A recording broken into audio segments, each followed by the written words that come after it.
Hola, ¿qué tal? ¿Cómo andan? ¿Cómo les va? Bienvenidos nuevamente a Entrevistas en Directo. Hoy un nuevo reportaje, una nueva nota, en este caso será con Florencia Can. Florencia es médica infectóloga y es presidente de la Sociedad Argentina de Vacunología y Epidemiología. Florencia va a estar con nosotros un rato para contarnos, bueno, cómo se está atravesando la pandemia desde el punto de vista de la salud, desde el punto de vista médico, y además Florencia integra el grupo asesor que justamente asesora al gobierno de Alberto Fernández, al gobierno nacional, sobre cómo ir atravesando los diferentes procesos de esta pandemia. Le vamos a comenzar preguntando a Florencia entonces, cómo es cumplir este rol de asesoramiento, cómo es integrar este grupo médico que está asesorando al gobierno nacional. Desafío enorme, es una responsabilidad grande y también un orgullo poder, de alguna manera, poder aportar este granito de arena, ¿no? Desde nuestro lugar. Por supuesto. ¿En qué momento de la pandemia está Argentina? ¿En qué momento está el AMBA? Hoy se anunció la extensión nuevamente de la situación actual, como está la cuarentena en este momento. ¿En qué momento se encuentra de la pandemia el país? Bueno, a ver, estamos en un momento con un alto número de casos. El promedio de los últimos 7 días es de más de 5.300 casos por día, que viene más o menos manteniéndose, es decir, es una meseta, pero es una meseta de un número alto.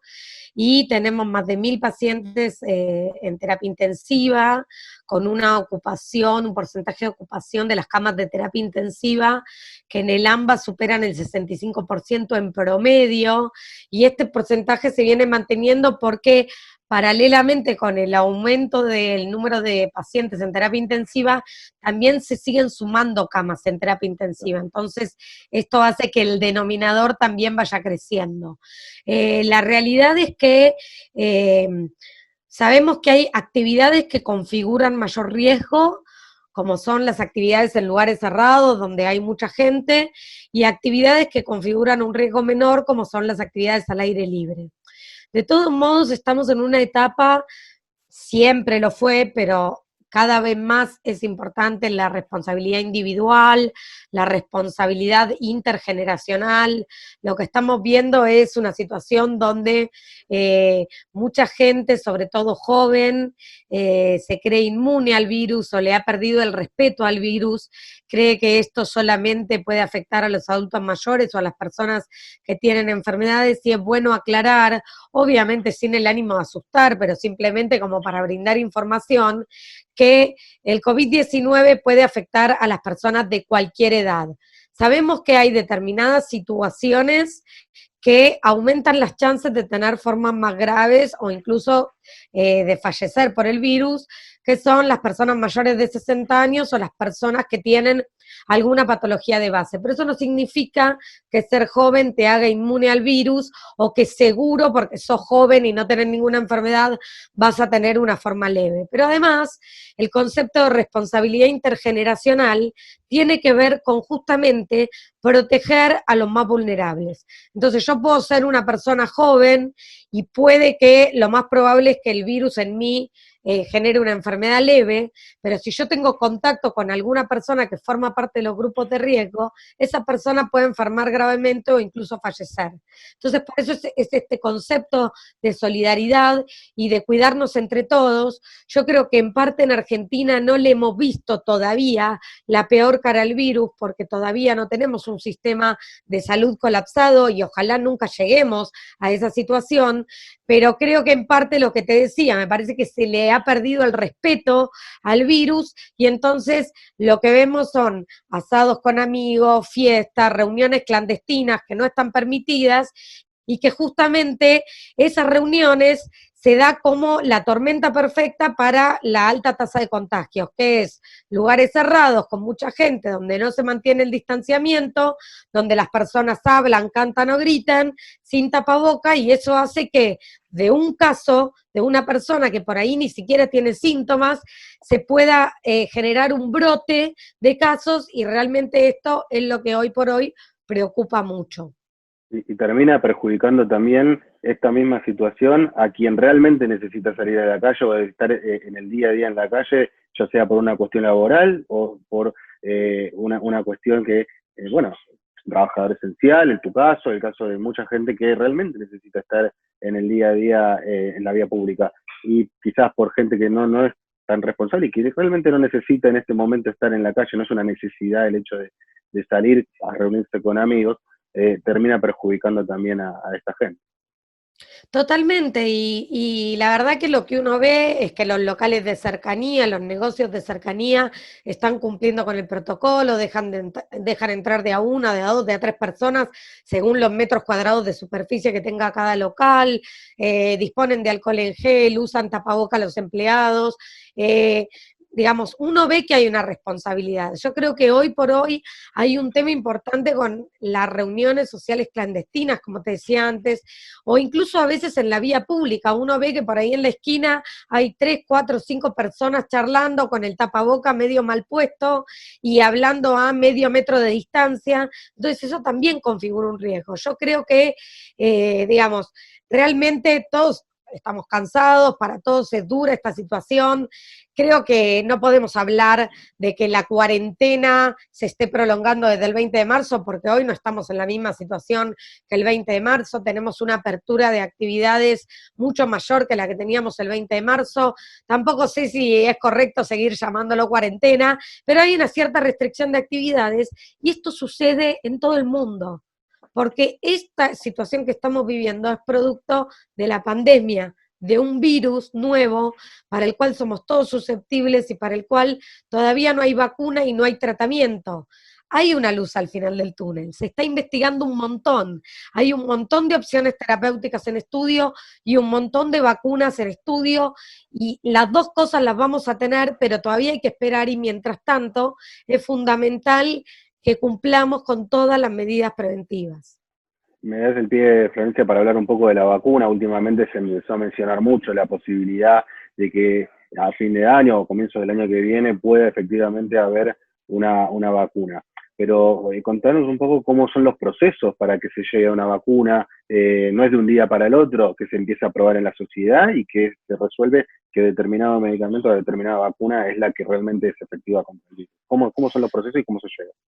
Exacto, hay como varias fases para el desarrollo de una vacuna y primero déjame aclarar que habitualmente el desarrollo de una vacuna lleva como mínimo 18 a 24 meses y en algunos casos años, pero en esta situación hay ciertos pasos que pudieron acelerarse debido a la situación de emergencia sanitaria internacional que estamos viviendo. Hay una fase que es la fase preclínica, que se hace en laboratorio, donde se prueba en animales o en cultivos celulares para corroborar que realmente se genere una respuesta inmune. Y después viene la fase 1, donde se prueba la vacuna en una pequeña cantidad de personas para ver que no tengan efectos adversos, digamos, que impidan su uso. Siempre la seguridad es algo que va atravesando las distintas fases de la vacuna, digamos, del desarrollo de una vacuna. En la fase 2 se vacunan ya cientos de personas y se ve si la respuesta difiere según la edad, el sexo o alguna condición médica preexistente, y también se ven las vías de administración, y en la fase 3, como está ahora la vacuna de Oxford, la vacuna de Pfizer, la vacuna de CanSino, la vacuna de Moderna, diferentes vacunas que están en esta fase más avanzada, ya se estudian en varios países con miles de voluntarios, y los resultados de la fase 3 son los que nos dan la evidencia científica de peso más contundente para poder luego que las entidades regulatorias aprueben esa vacuna para su uso en la población. Básicamente es eso, y siempre se evalúa obviamente que además de generar una respuesta inmune contra el virus, sea segura su administración. Y una vez que se llegue a esta fase, a una vacuna regulada y que sea posible administrarla a la sociedad, ¿por quiénes, me imagino, se va a empezar a dar la vacuna? Me imagino los grupos de riesgo, se van a vacunar a quienes ya estén o hayan tenido la enfermedad, esta gente no va a estar contemplada. A ver, obviamente que eso lo tiene que determinar la autoridad sanitaria, pero a priori lo que uno piensa es que deberían vacunarse aquellos que pertenecen a los grupos de riesgo, es decir, los mayores de 60 o los menores de esa edad con alguna enfermedad de base que los predisponga a estas formas graves o a tener mayor mortalidad por COVID, y también el personal de salud, ¿no? Claro. Eh, ¿Con la vacuna alcanza para que el país logre una suerte de inmunidad o se necesitan otro tipo de procesos? Mira, si tenemos una vacuna que demuestre, como estamos viendo en los resultados preliminares, una inmunidad a largo plazo, eso ya sería un gran paso, y además paralelamente se están estudiando estrategias terapéuticas. Entonces, con estas dos cosas, uno podría ya pensar en volver a una vida más normal, ¿no? El sistema de salud, ¿cómo lo encuentra en este momento? ¿Cómo respondió el sistema privado? ¿Cómo respondió el sistema público ante la ocupación de camas, de terapia intensiva? Bueno, vos sabés que para el 20 de marzo teníamos un sistema de salud que estaba bastante debilitado, porque creo que Argentina tenía una deuda con la salud pública, sobre todo, que data de muchos años. O sea, no solo de los últimos 4 años, creo que en los últimos 4 años se profundizó esta crisis, pero esto ya viene de antes. Entonces, el sistema de salud no estaba suficientemente preparado para afrontar una pandemia. Con esto déjame aclararte que sistemas de salud mucho más robustos de países del primer mundo como Italia, España o Estados Unidos, digamos, colapsaron porque tuvieron muchos casos en poco tiempo. Nosotros teníamos que evitar esa situación de tener muchos casos en poco tiempo porque no teníamos un sistema de salud que pudiera dar una respuesta, pero aclaro que aún los sistemas de salud más robustos, si tienen muchos casos en poco tiempo, colapsan de todas maneras. Pero lo que se logró hacer del 20 de marzo, y yo diría tal vez las primeras 6 semanas, donde habíamos logrado ese aplanamiento de la curva, que te acordás que estábamos con unos 200 a 300 casos por día, eso permitió ganar tiempo para fortalecer el sistema de salud. ¿Y de qué hablamos cuando decimos fortalecer el sistema de salud? Hablamos de hospitales que por ahí estaban a medio construir y se terminaron de construir, aumento de camas de terapia intensiva, aumento del número de respiradores, aumento de insumos, aumento de recurso humano y capacitación del recurso humano. Entonces, todo ese tiempo de aplanamiento de la curva nos permitió fortalecer el sistema de salud, pero también conocer más al virus, saber nuevos síntomas, generar más evidencia y poder estar preparados de otra manera justamente para este momento donde tenemos un mayor número de casos. Y en cuanto al número de casos, justamente le quiero preguntar un poco por la cantidad de testeos que se están haciendo, si son suficientes, en qué lugares hay que puntualizar más estos testeos. Bueno, vos sabés que hay un parámetro que es el porcentaje de positividad. Nosotros en algún momento estuvimos cerca del 10% de porcentaje de positividad. Esto implicaba que de 100 personas con un cuadro clínico compatible con COVID, 10 eran positivas y 90 eran negativas. Ahora el promedio está siendo entre el 40 y el 50%. Entonces, en los lugares que tienen un porcentaje de positividad alto, hay que ir y testear más. O sea que hay que ir activamente a buscar los casos, y es lo que se está haciendo con el dispositivo Detectar, que vos recordarás que se empezó a llevar a cabo en los barrios populares y la verdad que tuvo mucho éxito. Ahora se está haciendo en otros barrios de la ciudad de Buenos Aires y también en otras jurisdicciones del país. Esto permite ir activamente a buscar los casos, que el sistema vaya a buscar los casos y no que los casos vayan al sistema, porque lo que también se vio es que como en muchas ocasiones esta enfermedad produce un cuadro clínico muy leve, hay gente que subestima los síntomas, no consulta y mientras tanto está transmitiendo el virus a otros. Así que la estrategia es ir a buscar los casos allí donde el porcentaje de positividad es muy alto. Perfecto, Florencia, muy clara en estos conceptos. ¿Cómo ve la recuperación, cómo ve la salida del país después de que, bueno, haya una vacuna, después de que los casos disminuyan en gran cantidad? ¿Cómo ve la salida y la recuperación de la sociedad argentina? Bueno, yo creo que la salida va a ser paulatina, va a ser muy de a poco. Eh, Creo que es difícil hablar de Argentina en general porque Argentina tiene mucha diversidad en cuanto a su epidemiología. Hay muchos departamentos del país que no tuvieron nunca casos. Si bien ahora ya las 24 provincias tienen casos, no hay provincias sin casos, pero dentro de las provincias hay departamentos que no tienen casos. Entonces hay una diversidad epidemiológica, pero yo creo que la salida va a ser muy de a poco y seguramente queden para el final aquellos eventos que implican un gran número de personas en un mismo lugar. La primavera, la llegada de una nueva de una estación diferente con quizás otro tipo de clima, va a ayudar a que sea, a que se produzca una salida de lo que es la cuarentena, como le estamos llamando. Mira, es difícil saber eso porque la realidad es que los primeros casos acá los tuvimos en el verano con 31 grados. Claro. Así que yo no sé si podría asegurar eso. Y la verdad es que este año, viste que habitualmente todos los inviernos circulan muchos virus respiratorios, el virus de la gripe, el virus sincicial respiratorio que produce bronquiolitis en los lactantes. Este año el 97% de los virus respiratorios que están circulando son SARS-CoV-2, o sea, el virus que produce COVID-19.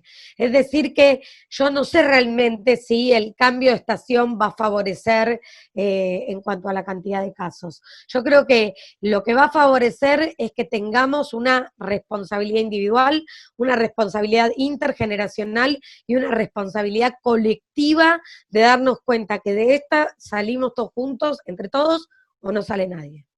Muy importante esto que decís, Florencia, de la responsabilidad que queda en cada uno también y que a la larga, si no somos responsables, nos terminamos perjudicando entre todos. Eh, para ir finalizando, hacerte una consulta para sacarte un poco del tema COVID. Me imagino que en la Asociación Argentina de Vacunología también han quedado postergados proyectos que se venían trabajando y quizás a raíz del virus, a raíz de una emergencia sanitaria, tuvieron que ir postergándose, ¿no? Sí, sí, la realidad es que, bueno, nosotros hacemos diversas actividades, la SABE, que es la Sociedad Argentina de Vacunología y Epidemiología, nos pueden seguir en Instagram, SABE, SABE corta E, guión bajo ARC.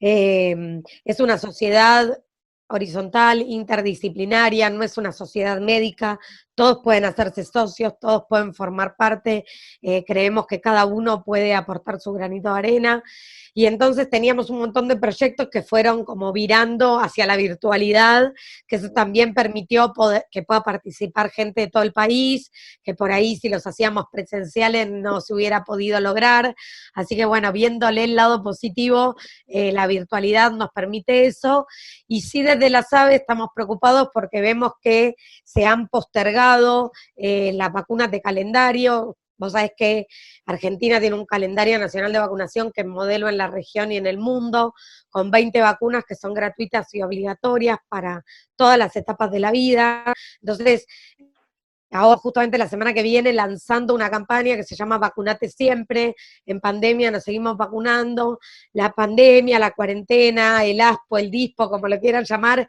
no es una razón para dejar de vacunarnos o para postergar las vacunas del calendario nacional de vacunación, se puede sacar un permiso para circular, para ir a vacunarse, y es importante continuar con eso, como es importante también continuar con el control de las enfermedades crónicas, las enfermedades cardíacas, pulmonares, la diabetes, las enfermedades neurológicas, las enfermedades oncológicas. Es fundamental continuar con esto. Así que eso quiero hacer mucho hincapié porque es importante que todos sepamos que además, si tenemos que consultar a la guardia por alguna situación de urgencia, aunque no sea por COVID, en todos los centros de salud hay áreas COVID y áreas no COVID que están bien diferenciadas, entonces los hospitales, los sanatorios, las clínicas son lugares seguros para consultar por otras cosas que no sean COVID.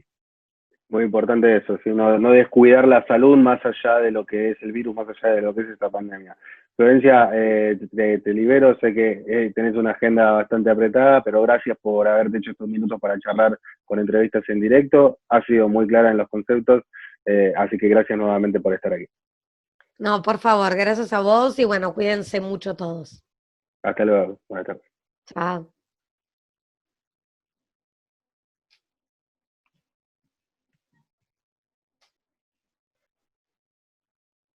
Pasaba Florencia Can, médica, infectóloga y asesora del Gobierno Nacional en cuanto a temas de pandemia, integra en realidad lo que es este comité de asesoramiento integrado por muchos expertos de mucha experiencia y trayectoria que están asesorando al Gobierno Nacional en temas salud para intentar sobrepasar de la mejor forma lo que es esta pandemia del COVID-19. Pasó una nueva entrevista en directo, los esperamos la próxima con otra nota, con otro reportaje.